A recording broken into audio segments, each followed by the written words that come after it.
All right, today we're pulling the mask off a classic character from mathematics, the imaginary number. It's always sounded so abstract. Maybe, well, imaginary? But what if I told you it has a secret identity? A totally real, tangible form, built from numbers we use every day. Let's get into it. Okay, for just a second, I want you to completely forget about imaginary numbers. Just look at this. It's a simple little 2 by 2 grid of real numbers. You got 0, 1, and -1. It looks harmless enough, right?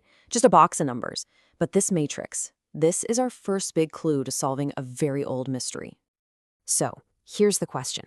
What happens if you take this matrix and multiply it by itself? Now, if you've done any linear algebra, you know this is a pretty standard operation. But think about what you'd expect, right? You square a real number, like 2, you get 4. You square -2, you still get 4. You always get a positive result. So what do you think is going to happen here? And there's the answer. When you squared that matrix, you get this new one, -1 on the diagonal and zeros everywhere else. Now, in the world of matrices, this is basically the number -1. I mean, think about that for a second. We took a grid of completely real numbers, squared it, and got a result that behaves exactly like -1. No single real number can do that. Something weird is going on. This is really the heart of the whole puzzle. How is that even possible? Well, to understand our matrix's little trick, we first need to properly introduce the character it's impersonating. So let's have a quick refresher on complex numbers. So here it is, the textbook definition. You've got a complex number, we'll call it Z, and it has two parts. There's a real part A and an imaginary part B, which is attached to that famous imaginary unit I. And the one rule, the only rule you really have to remember, is the one that causes all the trouble and, frankly, all the magic. I squared equals -1. That name, imaginary, has always been a bit of a PR problem for the number I. This quote just hits the nail on the head. I mean, all numbers are abstract ideas, right? We can't touch the number 3. We can touch 3 apples, but the number itself is a concept. So let's not get hung up on the name. I is just a symbol with a specific rule, just like pi is. To make these numbers feel a little less abstract, we can actually give them a physical home. This right here is the complex plane. Instead of just a single number line, we use 2 of them. You've got a horizontal axis for the real part A and a vertical axis for the imaginary part B. And just like that, our abstract number A plus BI is no longer just a formula. It's a specific location, a point with coordinates on a map. But we can take this one step further. See, any point on a plane can also be thought of as an arrow, a vector, that points from the center, the origin, out to that point. This little shift in thinking from a static dot to a dynamic arrow is incredibly powerful because it lets us see what's happening when we do math with these numbers. So what does it look like to add 2 complex numbers? Well, with algebra, you'd add the real parts and the imaginary parts separately. But geometrically, it's way simpler. You just treat them like arrows and place them head to tail. The answer is just the new arrow that finishes the trip. What was a bunch of symbols now becomes a simple, intuitive picture. Okay, so on one hand, we have our mystery matrix, which squares to -1. On the other hand, we have the number I, which also squares to -1.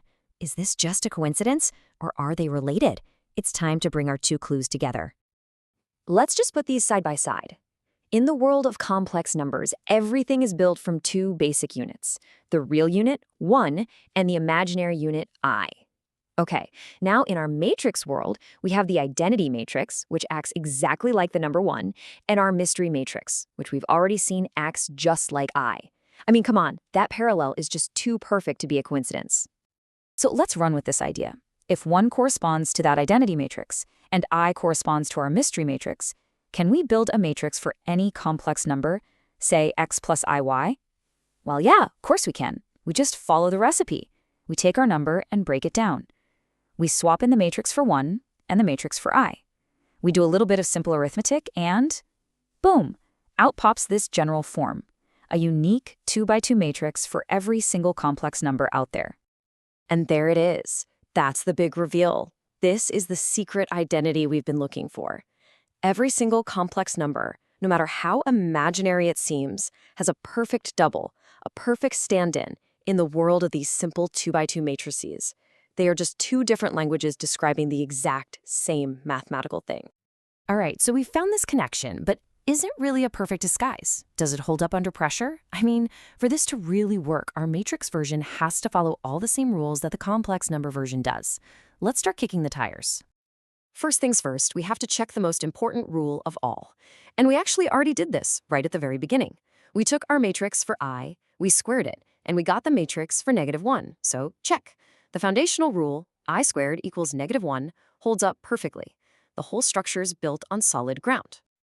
But it gets so much cooler than that. The connection goes way deeper. For example, take something called the conjugate, where you just flip the sign of the imaginary part. It's like reflecting the vector across the horizontal axis. In the matrix world, that's just the transpose. You literally just flip the matrix across its diagonal.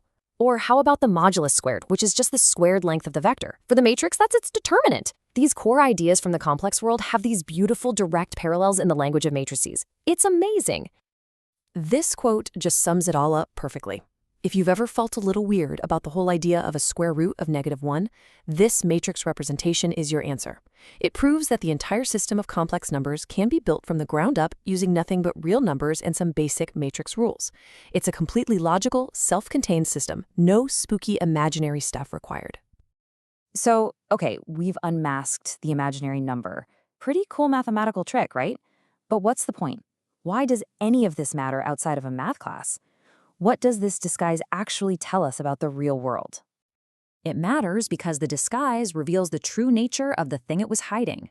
See, this specific type of matrix isn't just some random grid of numbers. In geometry, it's what's known as a rotation and scaling matrix. This is the proof that complex numbers aren't imaginary at all. They are a super compact, elegant, and powerful language for describing two really fundamental actions in our universe: rotation and scaling on a flat plane. And this is not just some abstract idea. This ability to describe rotation is exactly why complex numbers are absolutely critical in the real world. From analyzing the alternating current flowing through the walls right now, to processing the radio waves that carry our phone calls, all the way to the fundamental equations of quantum mechanics that describe reality itself, this secret identity is the key that unlocks it all. So in the end, we see that the name imaginary was really just a historical accident. By finding the right perspective, the right disguise, we revealed a concrete geometric truth that was hiding in plain sight the whole time. Which really just leaves us with one final big question.